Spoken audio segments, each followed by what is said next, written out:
დილამშვიდობისა. ეს საქართველოს პირველი არხია, თქვენ უყურებთ გადაცემას პირადი ექიმი მარი მალაზონია რესტორანზე თარგმანი. რასაკვირველია, ჩვენ როგორც ყოველდღე დღესაც ადამიანზე ვსაუბრობთ.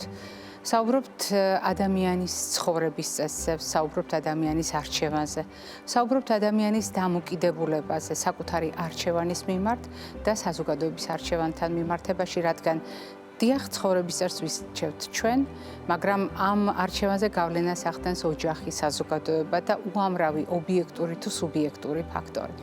მიუხედავად ყველაფრისა, ჩვენი არჩევანი გულისხმობს იმას, რომ ასეთი არჩევანი გასათვალისწინებელია ჩვენი ცხოვრების თითოეულ ეტაპზე. დიახ, ჩვენი ცხოვრების თითოეულ ეტაპზე არის მნიშვნელოვანი ჩვენი დამოკიდებულება საკუთარი და სხვა ადამიანების სიცოცხლის მიმართ. ჩვენ ხომ ამით ვიზომებით, რამდენად ვაფასებთ სხვა ადამიანების სიცოცხლეს და ასეთ შემთხვევაში დღეგრძელობაზე ზრუნვა სრულიად ბუნებრივია საკუთარ და სხვა ადამიანების დღეგრძელობაზე.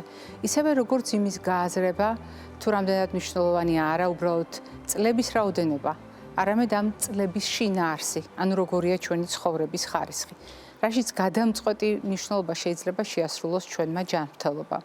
იქნება ეს ფიზიკური, იქნება მენტალური, ემოციური, სულიერი, გარემოსთან დაკავშირებული, სოციალური და სწორედ აი ამ ჯანმრთელობასთან ერთად ჩვენ ვითვალისწინებთ კეთილდღეობას, რადგან ჯანმრთელობა ავტომატურად არის კეთილდღეობა და პირიქით კეთილდღეობა ქმნის წინაპირობას იმისთვის, რომ ჩვენ ვიყოთ ჯანმრთელები. მით უფრო მაშინ, როდესაც ჩვენ გვჭირდება ეკონომიკური ჯანმრთელობის გათვალისწინება და მით უმეტეს მაშინ, როდესაც ჩვენ გვჭირდება სამუშაო გარემოს უსაფრთხოებასთან დაკავშირებული რისკები. ზოგადად, გარემოს ნებისმიერი აღქმა, განსაკუთრებით იმ გარემოს, რომელიც ყველაზე ახლოს არის ჩვენთან, ეს არის ოჯახი. ოჯახი, რომელიც ჩვენთვის ყველაზე უსაფრთხო, ყველაზე კეთილგანწყობილი და ყველაზე მზრუნველი გარემო უნდა იყოს. ასე უნდა იყოს და ასეთი ოჯახი წარმოგვიდგენია ჩვენთვის უსაფრთხოების ნაპირად და შესაბამისად ოჯახი, რომელიც არის საერთო გარემოს ნაწილი და ქმნის იმ განსაკუთრებულ ზღუდეს, რომელიც ჩვენთვის არის დაცვა სიცოცხლისა, ცხოვრების ხარისხისა და წინაპირობა დღეგრძელობისა. ამიტომ არის ხოლმე მნიშვნელოვანი აი ამ ფაქტორთა იერარქიაზე საუბარი, როგორც წინაპირობა იმისა, როგორ მივდივარ დღეგრძელობასა. ჩვენი გადაწყვეტილება, ასეთი რუბრიკა, ასეთი პროექტი დაგვეწყო გადაცემაში, სულაც არ იხახავდა მიზნად მიგვეგნო დღეგრძელობის საიდუმლოსთვის, ანუ უпростоრად უკვდავების სწავლისთვის. თუმცა ნამდვილად გვაქვს მცდელობა დღეგრძელობის საიდუმლო გაგვიმხილონ და მერე თქვენ გაგიზიაროთ იმ ადამიანებმა, რომლებიც ხდებიან ჩვენი გადაცემის აი ამ რუბრიკის გმირები და პერსონაჟები. დღევანდელი ჩვენი გადაცემის გმირი და დღევანდელი სიუჟეტის გმირი 88 წლის მამაკაცია, თავისი განსაკუთრებული გზითა და საკუთარი განსაკუთრებული გამოცდილებით, რაც მთავარია დამოკიდებულებით დღეგრძელობასთან. შორენა ლაბაძის სიუჟეტი დღეგრძელობის ციკლიდან.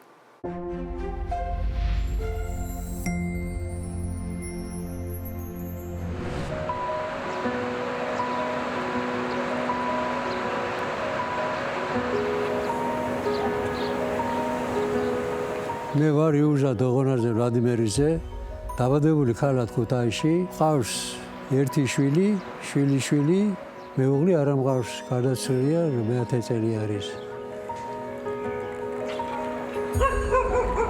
28 მაისს შემისურდა 88 წელი. პროფესიით მაქვს ავტოტექნიკუმი დამთავრებული, მერე დაამთავრე გპი, სამშენებლო ფაკულტეტი. სოფელი მაქვს ალტუბოს რაიონი, სოფელი ჟონეთი. მაქვს ვენახი, ტარაბლების, ხეხილის, ვარდები გამომყავს. უთხარ მყავს უკვე 66 წელია. დავიწყე ერთი ოჯახიდან. ებედი სიტყვის 300 ოჯახამდე. ქუთაისში მაქვს მეზობლის ერთობორში მაქვს დარგული ვენახები და იქედან მაქვს მერე ამოყვანილი სახლის თავზე. მეზობლის ერჟო მაქვს ბოსტნად აღებული, რომელსაც ვამუშავებ. დათესილი მაქვს ქინძი, ოხრახუში, ცერერცო, ჭარხალი, სტაფილო. რავი ესე თუ არ არსებობს რამე თითქმის 80% მაქვს დათესილი. მამა არის სამამულო ომში დაკარგული, მე დამყავდა უფროსი ჩემზე 10 წლით, 7 წლამდე ომის პერიოდი იყო, შიმშილი იყო, გესმის რამე და ოჯახს არ ქონდა ჩემი რჩენის თავი. დედა მერე დაავადყოფდა, აღარ შეეძლო ამდენი დარდი. ჩემი და წვალობდა რაღაცას და ის გვარჩენდა და ამიტომ მე გადაწყვიტეს რომ მე სოფელში წავსულიყავ ბიძასთან. გელათში, სოფელ გელათში. და ბიძას ომისვენარიდი იყო. სოფელში რო ავედი მე ბიძა ჩემმა მითხრა რომ ბიძიო რო ხარ ახლა შენ ჩამაგინდაო. ესე იგი ეს რომ მითხრა მე ჩამსა გულში რომ უნდა მემუშავა გესმის და უნდა მოდგომოდი გვერდში რომ არ დამეხია არაფერზე და ნამდვილადაც ჩემი ბავშვობა ისე გავატარე სოფელში რომ სულ მუშაობაში და სულ შრომაში ვიყავ. 7 სული საქონელი იყო ოჯახში.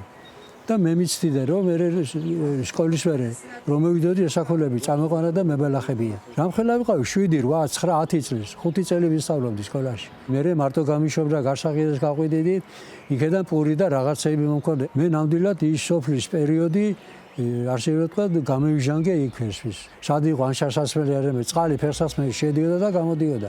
სად იყო იქან გათბობა და რამე ზევის ზალა შეულესავი იყო. თვითკირის სახლი იყო და შვარზალაში ვიყავი დაწოლილი. ერთ იდეა კაირო იქიდან ბავშვებიდან ჯანმრთელობა გამომყვა. ბიჭები გამიზადებდა შეშას და შეშა მომქოდა ჭვიდით გელათიდან ქუთაისში. სად იყო გზანამე ტალახი და ვარზელილი ყველაფერი. ვიხდიდი ფეხსაცმელს, გადავიხდიდი და მოვდიოდი ფეხშენა. მომქონდა ერთი.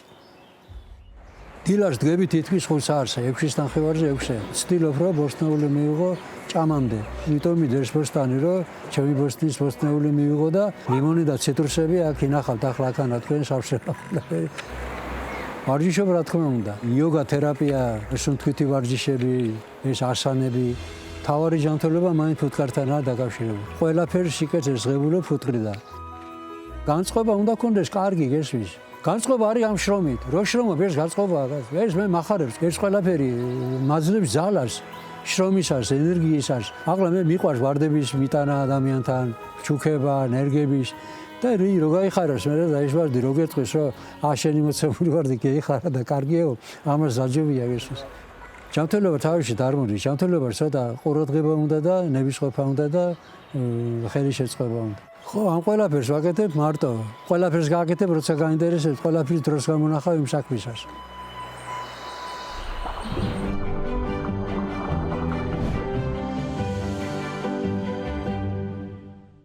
დღეს ჩვენ განსაკუთრებული თემა გვაქვს და განსაკუთრებულ კითხვას უნდა ვუპასუხოთ. კითხვა იმდენად განსაკუთრებული არ არის, რამდენადაც ალბათ განსაკუთრებულ პასუხს მოითხოვს. კითხვა ძალიან გავრცელებულია და ყველაზე ხშირად სწორედ ამ კითხვას უსვამენ ხოლმე კარდიოლოგებს და რაც მთავარია ამ თემაზე ძალიან ხშირად საუბრობენ ფართო საზოგადოებაში. თქვენ დარწმუნდებით, რომ ეს მართლაც თქვენთვის ნაცნობი დილემაა. სტენტი თუ შუნტი. ასე ჟღერს ეს დილემა, თუმცა დღეს ჩვენ ვისაუბრებთ უფრო დეტალურად იმისთვის, რომ გავარკვიოთ ეს კითხვა ლოგიკურია თუ არა და საერთოდ აქვს თუ არა მას თავისი ცალსახა პასუხი. ჩვენი გადაცემის სტუმარი კი გახლავთ ჩვენი გადაცემის ძალიან დიდი ხნის მეგობარი და გულშემატკივარი. თქვენ მას ძალიან კარგად იცნობთ. იგი გახლავთ კარდიოქირურგი, თბილისის სახელმწიფო სამედიცინო უნივერსიტეტის პროფესორი ბატონი სულხან ლომინაძე. დილამშვიდობისა სულხან. დილამშვიდობის, მადლობა მოწვევისთვის. კითხვა ძალიან აქტუალურია.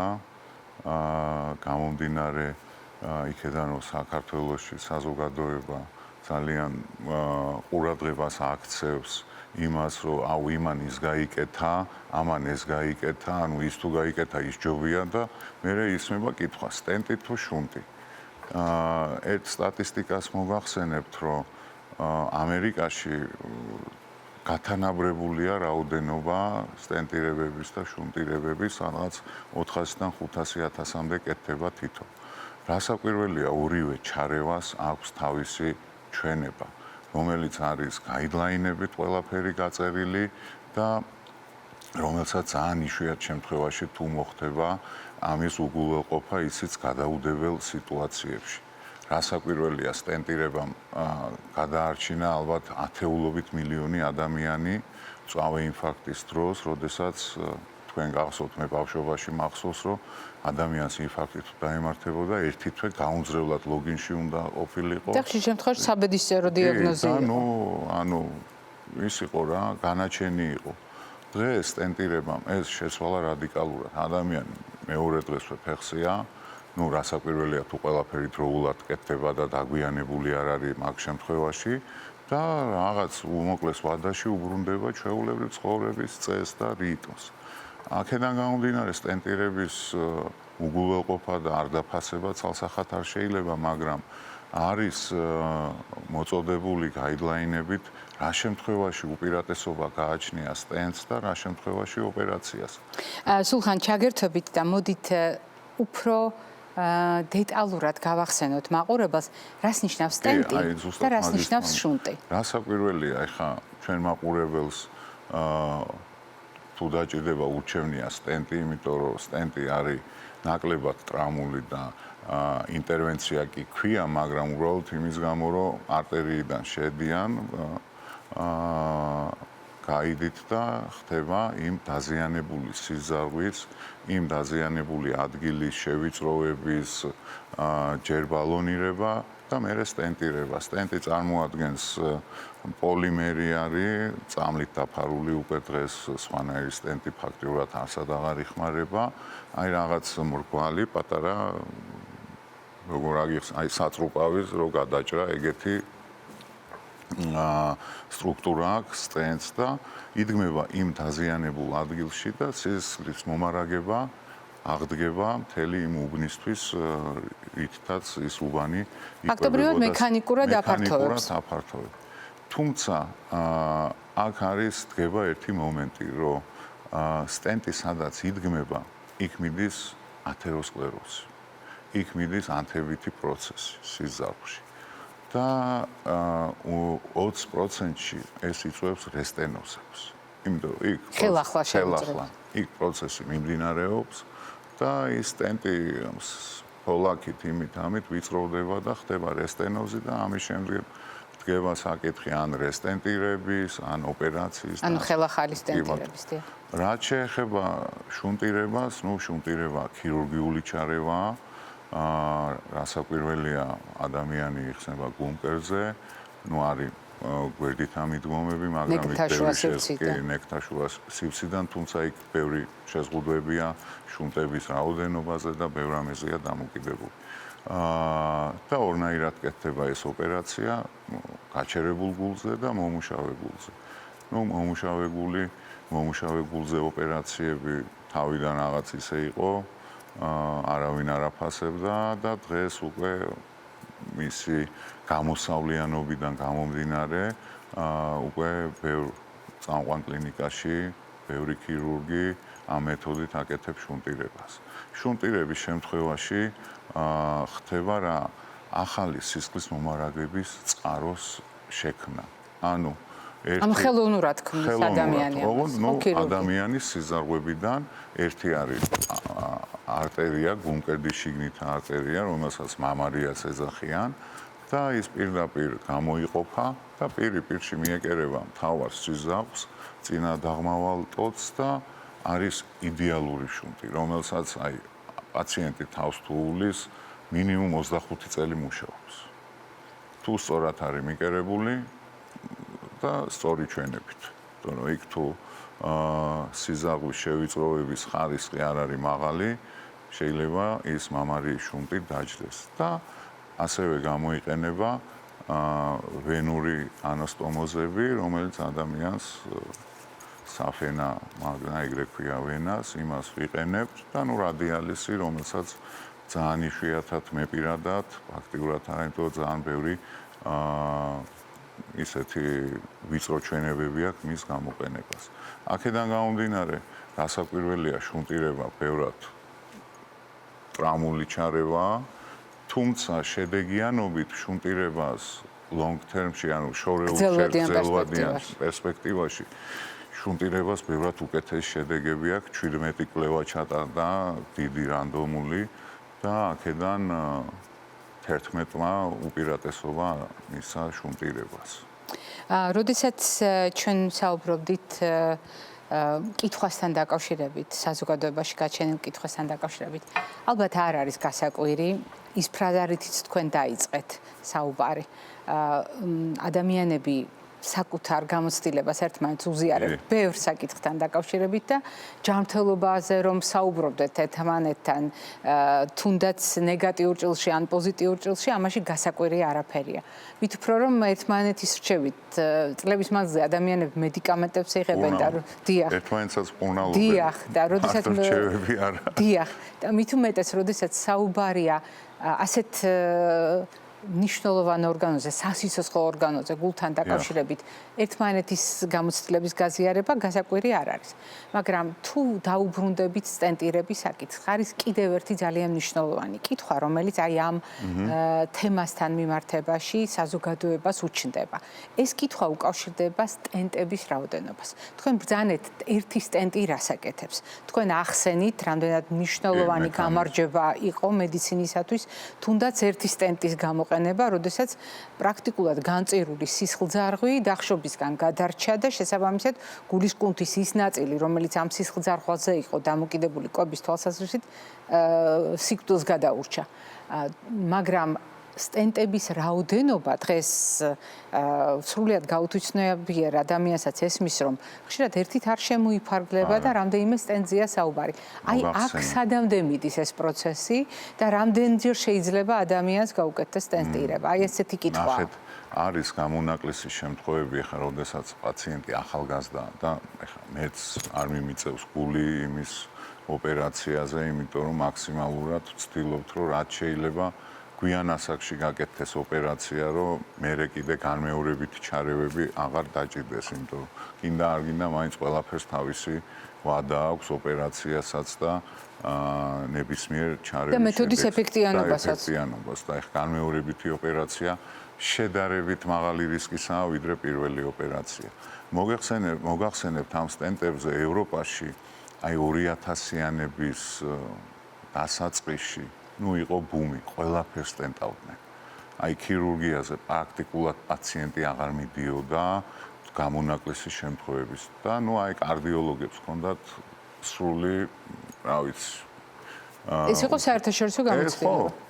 მაგრამ შემდგომ უკვე რო ეს შედეგები წამოვიდა სტენტირებების და რესტენოზების და უკვე იქ აღარ იყო დამოკიდებული წამლით დაფარულით დაისტენტა თუ არა წამლით დაფარულით, მერე ისევ ქირურგიული მიდგომა გახდა საკმაოდ აქტუალური და რასაკვირველია, ეხლა როდესაც სამსიზარღვოვანი დაზიანებაა და პაციენტი არ არის ეხლა ძალიან ახალგაზრდა 35 წლის და 38 წლის, რასაკვირველია აქ ქირურგიული ჩარევის პრიორიტეტია. დიაბეტიანებში სტენტირებას არ აქვს ის შედეგი, როგორც არადიაბეტიანში. აი ეს კითხვა მინდოდა დამისვა და ვისარგებლებ შემთხვევით. ჩვენ უამრავი პრობლემა ვიცით, რომელთა ფონზეც სისხლძარღვები ხდება სამიზნე. სისხლძარღვების დაზიანების შემთხვევაში და სტენტირების გამოყენება. აი ეს ურთიერთშეთავსებადობა რამდენად მნიშვნელოვანია. დიაბეტიანებს საკმაოდ ანატომიურად სიზარღვები ისე უზიანდება, აი როგორ თქვა ხა, ასე მარტივად ვიტყვი, აი დაჭმულია ფაქტიურად რა. და ყველა დიაბეტიანი პაციენტი მიდრეკილია რესტენოზებისკენ. ხელახლა შევიწროება ჩამოყალიბებისკენ და ამ და დიამეტრის სიზარღვების არ აქვს შესაბამისი, რომ აი სტენტი ჩაიდგმება და ეს სტენტი ფუნქციონირებს წლები. ამიტომ გამოცდილება ამბობს, რომ სტენტირება შუნტირება ჯობს ასეთ შემთხვევაში. დიახ, მე მინახია 15 წლისში ჩაყენებული სტენტი და იდეალურად მუშაობს. მაგრამ ეს ყოველთვის არ ხდება და სტენტირების შედეგი დამოკიდებულია სიზარღვის დიამეტრზე პირველ რიგში, ლოკაციაზე შევიწროების, სად არის ეს შევიწროება და სად არის ეს პრობლემა, ანატომიაზე და რასაკვირველია ამ ბევრი წინაპირობებიდან გამომდინარე, მერე დგება ალტერნატივის საკითხი ქირურგია და ეს ახლა მარტო ერთი ადამიანი არ წყვიტავს ამას წყვიტავს კარდიოლოგი ინტერვენციონისტი, რომელიც ამ პროცედურას აკეთებს და ქირურგი, ანუ ერთობლივად, მე ასე რომ ვთქვათ, გულის გუნდი, heart team-ი ვშელობთ და წყვიტავთ, რომელი მიდგომა ამ შემთხვევაში ამ პაციენტთან უმჯობესია. და აქედან გამომდინარე, რასაკვირველია, როგორც თავში აღვნიშნე, ყველას უნდა ნაკლებ ჩარევით მაქსიმალური შედეგი მიიღოს და რაც შეეხება სტენტების რაოდენობას, აი ახალგაზრდა პაციენტია, მისაკერებელი ადგილი აღარ აქვს. 19 სტენტი აქვს ჩაყენებული. და დღეს ჭირდება ჩარევა და აი ტექნიკურად ადგილი არ არის რომ სიძაბზე მიაკერო და იმ სტენტს ვერ იღებ, იმიტომ რომ ის შეხორცებულია უკვე კედელთან და ერთიანი ის არის კონგლომერატის სიძაბთან და ну ფაქტიურად ეს ადამიანი არის გულის გადანერგვის კანდიდატი რა. როდესაც ჩვენ საუბრობდით სტენტი თუ შუნტი, თქვენ კითხვაზე პასუხის დროს ერთი ძალიან მნიშვნელოვანი ფრაზა ბრძანეთ, როგორ მოუვლის. აი ასე ახსენეთ პერსპექტივა ჩარევის შემდეგ. რა იგულისხმება, როგორ მოუვლის სტენტის გამოყენების შემდეგ და შუნტის ერთნაირი მოვლა არის ორივე შემთხვევაში. და რა იგულისხმება? პირველ რიგში დიაბეტიანების შემთხვევაში კონტროლი, გლიკემიის მოწესრიგება. აი იდეალურად უნდა იყოს იქ 150 მაგ რა უჭირს და ანუ 180 არა. უნდა იყოს ნორმის ფარგლებში. 100-120. ხო, დასაკვირველია. რაც კი მავნეჩვევები აქვს, ამას უნდა შეეშვას. მოძრავი აქტიური ცხოვრების წესით უნდა იცხოვროს და დასაკვირველია პერიოდულად 2-3 თვეში ერთხელ ლიპიდური ცვლა, ანუ ხოლესტერინი უნდა ვამოწმოთ, რომ არ მოხდეს ისევ სხვა ადგილას დალექვა ამ ხოლესტერინის და არ წარმოიქმნას ის შევიწროების ადგილი და ათეროსკლეროზული ფოლადი. როდესაც ჩვენ საუბრობთ ხოლმე გულის პრობლემებზე, დღეს ახლა საუბრის დროს ჩვენ იზოლირებულად გულთან დაკავშირებულ რისკებზე ვისაუბრეთ და გულის მკვებავის სისხლძარღვების რისკებზე. თუმცა ორგანიზმში მით უფრო ასაკთან ერთად ხომ ასე არ არის მარტო ერთი სისტემის პრობლემა ხშირად არ აქვს ადამიანს და ხშირად არის რომ რამდენიმე სისტემა ერთდროულად არის დაზარალებული. თქვენ ახსენეთ შაქრიანი დიაბეტის ფონზე გულსიზარდვთა სისტემა როგორც სამიზნე და გასათვალისწინებელია სხვა დაავადებები და აი შუნტირების და სტენტირების შესახებ გადაწყვეტილების მიღების დროს ითვალისწინებს ამას კარდიოქირურგი. რასაკვირველია რისკ ფაქტორები არის გამსაზღვრელი. ანუ გულის გარეთ ფაქტორები. რასაკვირველია რისკ ფაქტორები არის გამსაზღვრელი არჩევანის, რომელიც ჩარევა გაკეთდება, თორე არის ახლა ცალსახად საოპერაციო, მაგრამ იმის გათვალისწინებით, რომ თანხლები დაავადებები აი მაგალითად ონკოლოგიური პრობლემა აქვს, თირკმლის პათოლოგია, ღვიძლის პათოლოგია. დიაბეტიანებში ფაქტიურად უდიდეს პროცენტს თირკმლის ქრონიკული უკმარისობა აქვს, გამომდინარე იქედან, რომ როგორც გულის კვებავის სიზარღვები ზიანდება დიაბეტის დროს, ასევე ყველა არტერია მთელ ორგანიზმში და ნუ ეს ერთ-ერთი რისკ ფაქტორია, თუმცა ნუ ეხა ამის გამო არჩევანს არ ვაკეთებთ დაუშვათ ეს არ ითვლება ან წინააღმდეგ ჩვენებათ ან ამეთ ოპერაციული ჩარევის.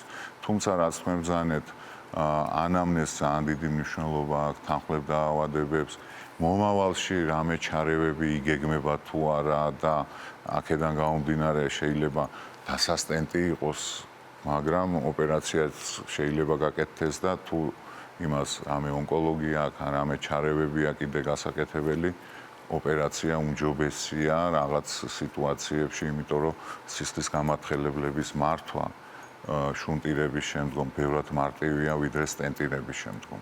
სტენტირების შემდგომ, ნუ პლავიქსი არის შეუცვლელი პრეპარატი. და ძალიან რთულია ამის მენეჯმენტი იმ თვალსაზრისით, რომ აი გადაიყვანო დაბალ მოლეკულურზე, შეიძლება რაღაც პრობლემა სტენტ შეექმნას და შუნტის არსებობის შემთხვევაში ეს ბევრად მარტივია, ასპირინიც საკმარისია ამ გამონაკლის შემთხვევებში და აქედან გამომდინარე, ნუ რაღაც კონკრეტულ შემთხვევებში შეიძლება არჩევანი ოპერაციაზე გაკეთდეს. თუ რაღაც სხვა ისეთი პათოლოგიებია, შეიძლება სტენტირებაზე. ამიტომ ეს გუნდური გადაწყვეტილება უმეტეს შემთხვევაში თუ არა, ავი 100%-ში მაქსიმალურად სწორ ტაქტიკაზე და სტრატეგიაზე მიგვითითებს. და რაც თავარია, თქვენ როგორც ბრძანეთ გუნდის მუშაობის აუცილებლობაზე, რომელიც ყველა სისტემის ჭრილში აფასებს პაციენტს და არა მხოლოდ უშუალოდ გულის გუნდთან ან სისხლძარღვთან დაკავშირებით რა გადაწყვეტილება ამის აღები და კიდევ ერთი საკითხი, რომელიც ძალიან ლოგიკურად გამომდინარეობს დღევანდელი ჩვენი საუბრის თემიდან. ჩვენ დილემა წამოვწიეთ წინ სტენტი თუ შუნტი. თუმცა აქ იბადება კითხვა ლოგიკურად, ეს ის მაყურებლისთვის საინტერესო თემა გახლავთ და იმიტომ გისვამთ ამ კითხვას. გული, რომელიც დასტენტილია, როგორც ამბობენ ხოლმე. ანუ უბრალოდ სისხლძარღვები, სადაც არის განთავსებული ეს სტენტები. შეიძლება თუ არა ასეთ შემთხვევაში და დგება თუ არა საჭიროება, რომ გაკეთდეს შუნტირება და არის თუ არა ეს პრობლემა და პირიქით არის გაკეთებული შუნტირება და შესაძლებელია თუ არა ამ მდგომარეობაში მიიღონ გადაწყვეტილება კარდიოლოგებმა, რომ კი სტენტი უნდა ჩაიდგას. ნახეთ, აი ორივე შემთხვევა ძალიან პირდაპირ გეტყვით შეამცირა ბევრი გართულებები პაციენტების ცხოვრებაში. ანუ ასეთმა შესაძლებლობებმა და ერთდროულად გამოყენება. ნახეთ, როგორც წეგან აღნიშნეს, სტენტის არსებობა არ არის წინააღმდეგ ჩვენება ოპერაციის. უბრალოდ, მისაკერებელი ადგილი უნდა იყოს. ახლა მთელი სიზარღვით თუ სტენტებით არის ამოვსებული, ეგ უკვე ტექნიკურად ვერ მიაკერებ. და ეგ არის პრობლემა, ტექნიკური პრობლემა. თორე დანარჩენ შემთხვევაში წეგან გითხარით, რომ სტენტს ახალგაზრდა ასაკში მაქსიმალურად სტენტირებისკენ მიხრებით, რომ მე მაინც მოუწევს იმას ოპერაცია და რაც შეიძლება გვიან გაკეთდეს და ამიტომ სტენტი ხელს არ გვიშლის არანაირად და ამ წვავე გადაუდებელ სიტუაციებში სტენტი არის ცალსახად, რა ვიცი.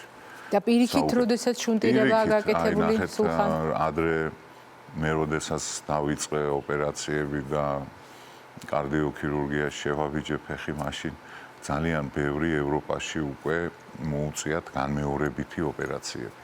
იმიტომ რომ იმათ მეტი გამოცდილება ქონდათ არა, იმათმა ბევრად ადრე დაიწყეს ჩვენზე და რაღაც 10 წლეულობის შემდგომ უკვე დაჭირდათ განმეორებითი ოპერაციები და აი რაღაც ტექნიკური მხარე იყო, აი კარგად დახურე პერიკარდი, რომ მე 15 წლის მერე რომ მოვა, რომ შეხორცებები არ იყოს ეს და რასაკვირველია, ამას ვითვალისწინებდით და დღემდე ვითვალისწინებთ და ისი თქმა მინდა, რომ აი მაგ შემთხვევაში ადამიანი ცალსახად გადიოდა საოპერაციო. ანუ იქ სხვა ალტერნატივა ამ პაციენტის გადარჩენის განმეორებითი ოპერაციის გარდა არ არსებობს.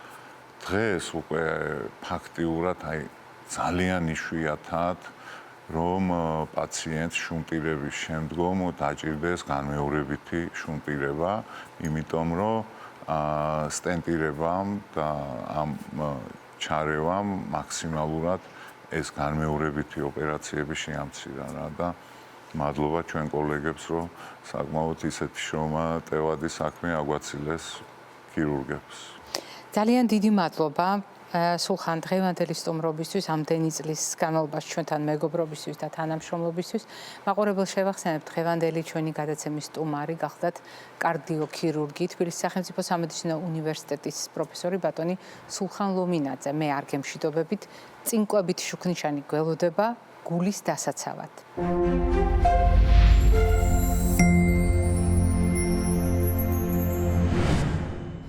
კვებითი შუქნიშანი გულთან მიმართებაში ჩვენ არაერთხელ განგვეხილავს და არაერთხელ გაგვირჩევია. და რაც თავარია, არაერთხელ უჩვენებია შუქნიშანს სწორი გზა ჩვენი გულისკენ, ჩვენი გულის ჯანმრთელობისკენ. დღევანდელი ჩვენი საუბარი არის ერთგვარი თავმოყრა ინფორმაციისა, რა უნდა გვახსოვდეს ყოველთვის გულის დასაცავად. გულის დასაცავად პრობლემამდე და პრობლემის შემდეგ.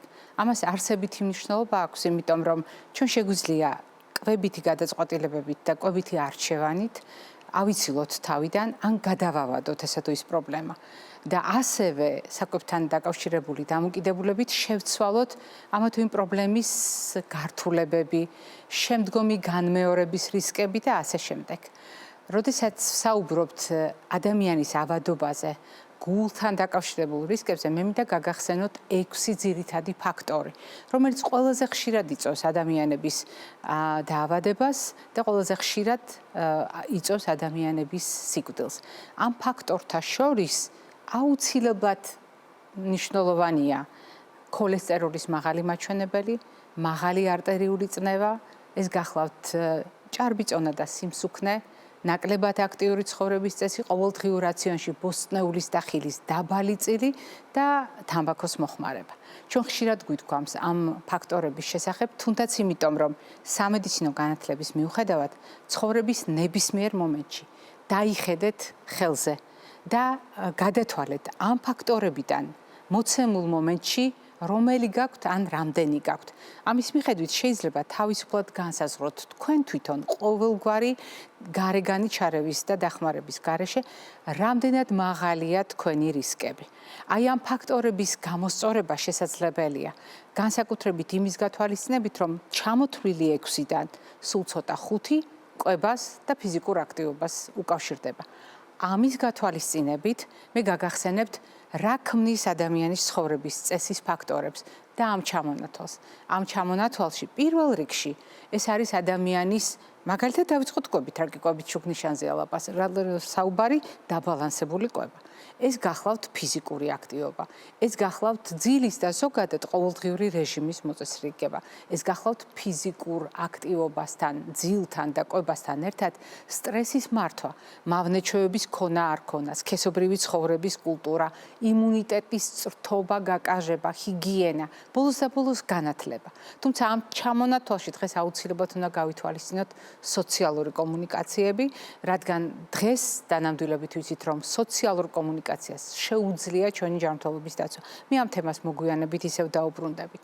თუმცა ცხოვრების წესზე საუბრის დროს პრობლემების თავიდან ასაცილებლად გულის პრობლემები მაქვს ხედელობაში და უკვე არსებული პრობლემის შემდეგ გულის დასაცავად, რა თქმა უნდა, განსხვავებულად უნდა გამოვიყენოთ ფიზიკური აქტივობაც, კვებაც, წონის მართვაც, ძილიც და ასე შემდეგ.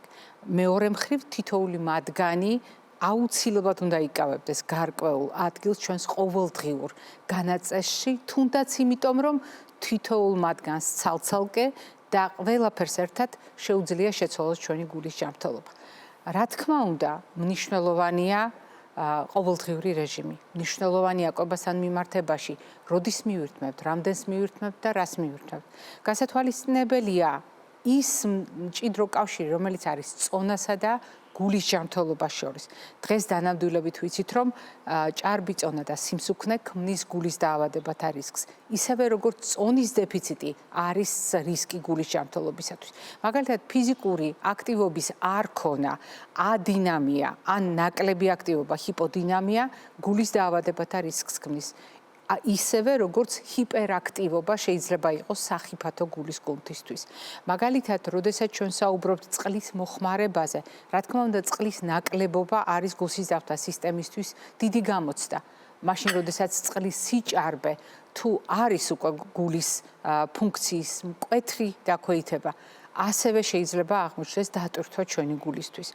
ალკოჰოლთან მიმართებაში ჩვენ ხშირად საუბრობთ ხოლმე, ისევე როგორც ვითვალისწინებთ მაგალითად მარტივი ნახშირწყლების, შაქრების გამოყენებით ფუჭი კალორიების მიღებას და პრაქტიკულად არასაკმარის საკვებ-ნივთიერების მარილით დატვირთვას, ტრანსხიმებით დატვირთვას. და ეს ყველაფერი ძალიან მჭიდრო დაკავშირებს ერთმანეთთან გულის დაავადებებსაც, წონის პრობლემებსაც, ონკოლოგიურ პრობლემებსაც და მრავალ სხვა ისეთ დაავადებას, სადაც საფუძველი არის ანთება. ამიტომ ჩვენ ვითვალისწინებთ ცხადია კვების შუქნიშანს, რომელიც არის ახლა ჩემს უკან და იმ ნივთიერებებს, რომელიც ამ კონკრეტულ პროდუქტებშია დაშიფრული, მაგრამ კიდევ უფრო დეტალურად რომ გავიაზროთ ეს ყველაფერი, ალბათ უკეთესია დავუბრუნდეთ ყოველდღიურ რაციონს და წარმოვიდგინოთ ეს ყველაფერი თეფშის პრინციპით. მაგალითად, რა იცავს ჩვენს გულს ყველაზე კარგად?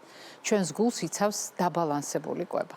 დიახ, პრინციპი, რომელიც გულისხმობს ყველა ჯგუფის ყველაფერის პროდუქტის მოხმარებას. განსაკუთრებით მარტივად ჟღერს 5 ჯგუფის 5 ფერის პროდუქტი სულ ცოტა ყოველდღიურ რაციონში. თუმცა ასეთ შემთხვევაში ჩვენ ვითვალისწინებთ წყლისა და მაგალითად ცხიმის გამოყენებით განსაკუთრებულ რეკომენდაციებს, სადაც ფიზიკური აქტივობაც გათვალისწინებულია. როგორც უკვე გითხარით, დღეს მედიცინამ იცის, რომ გულსის დაავადებების მიღმა, ისევე როგორც ონკოლოგიური დაავადებების მიღმა ჩვენ უნდა გავიაზროთ ანთება და ანთება შევეწინააღმდეგოთ. შესაბამისად, ანთების საწინააღმდეგო მოქმედების მქონე პროდუქტების გამოყენება ყოველდღიურ რაციონში შეიძლება გადამწყვეტი აღმოჩნდეს პრობლემის თავიდანაცილებლად, ანუ გულის პრობლემამდე და გულის პრობლემის არსებობის შემდეგაც როგორ დავიცვათ გული. ასეთ ჩამონათვალში ომეგა-3-ით დატვირთული ცხიმოვანი მჟავებით დატვირთული თევზი, მაგალითად, თუ დაუბრუნდებით წინა სლაიდს, მაგალითად, ლიკოპენით მდიდარი პომიდორი, ლაქტოცინით მდიდარი მწვანე ფოთლოვანი მცენარეები, უჯერი ცხიმოვანი მჟავებით დატვირთული ზეითუნის ზეთი, ანტოციანებით დატვირთული ლურჯი მოცვი და მრავალი სხვა პროდუქტები, მათ შორის ნარინგენინით მდიდარი ციტრუსები.